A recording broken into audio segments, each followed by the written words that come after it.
What has caused the death of the cruise ship industry? It wasn't that your chance of getting away with murder while on board was so great that the line simply refused to discuss it. Was it the fact that cruise ships are huge environmental cesspools? No, it may have been COVID-19, that new virus that swept the world.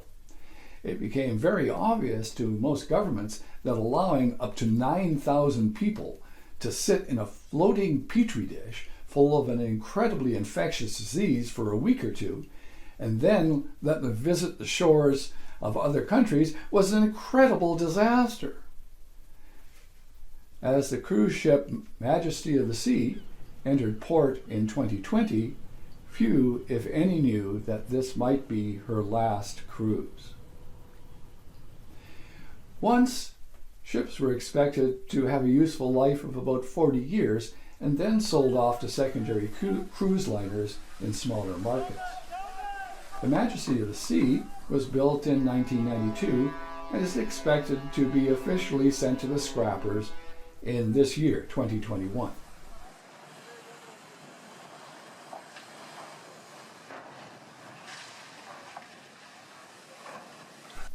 Hi, I'm Alan Stokel, and this is World's Worst Maritime Disasters, the channel that explores the death of ships, both natural and man-made disasters.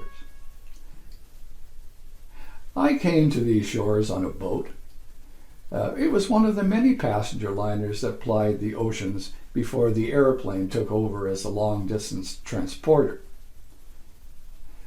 Take note that ocean liners are not cruise ships.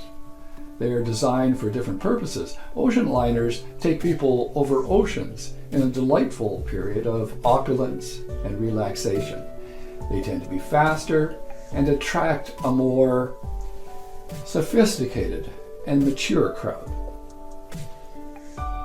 Cruise ships are heavy whale-like vessels and cannot take passengers close to places they want to go, and in many cases cannot get into smaller ports, so instead passengers are taken to tourist ghettos and even private islands owned by the cruise companies, where the locals are actually employees and the punters don't realize they'd be taken to a shopping mall with palm trees.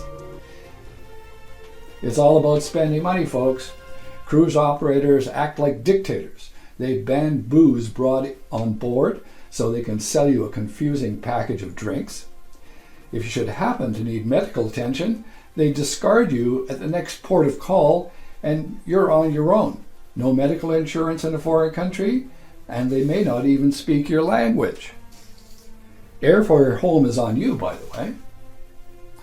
Ignoring the amount of food waste and the fact that effluence is pumped out at sea still on many ships, it has got to be the best place to murder someone in the entire world, as cruise ship companies rarely provide any information when people disappear while on board. They must have fallen overboard, they say. Procedures followed are not to notify law enforcement from passengers' country of origin or the police of the country in whose territorial waters the crime was committed, but they notify the country of registration of the boat. This is yet another murky underbelly of the cruise industry. Some countries make it very easy to register these boats at bargain basement prices and in return offer little in the way of passenger protection, often never investigating the deaths. Your ship may find its home in Miami, but it's flying the flag on the stern of Liberia. Only the law enforcement of a developing country 5,000 kilometers away have to be informed. I'm sure they have other pressing matters. Let me take one moment to thank you for watching. Please give me a thumbs up, subscribe, and ring the ship's bell to be notified when we post a new video. Can the cruise ship industry survive? They can, but not with the horrid ships that they have now. They need to be more ecologically based.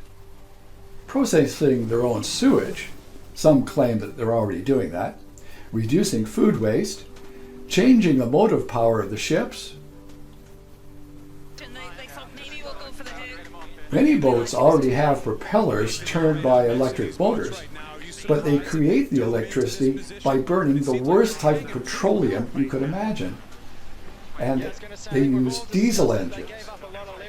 Believe it or not, folks, the shipping industry is turning to winged propulsion. New racing sailboats are flying above the water, and cars and self-driving vehicles are running off solar energy. Now is the time to get the cruise industry into the 20th century. Yes, 20th century. I know we're in the 21st. We're close to the first quarter of the 21st century. It's almost 2025. Come on, guys. COVID has given the cruise industry a rare opportunity to rejoin the 21st century with the 21st century tools. I sure hope they take this chance.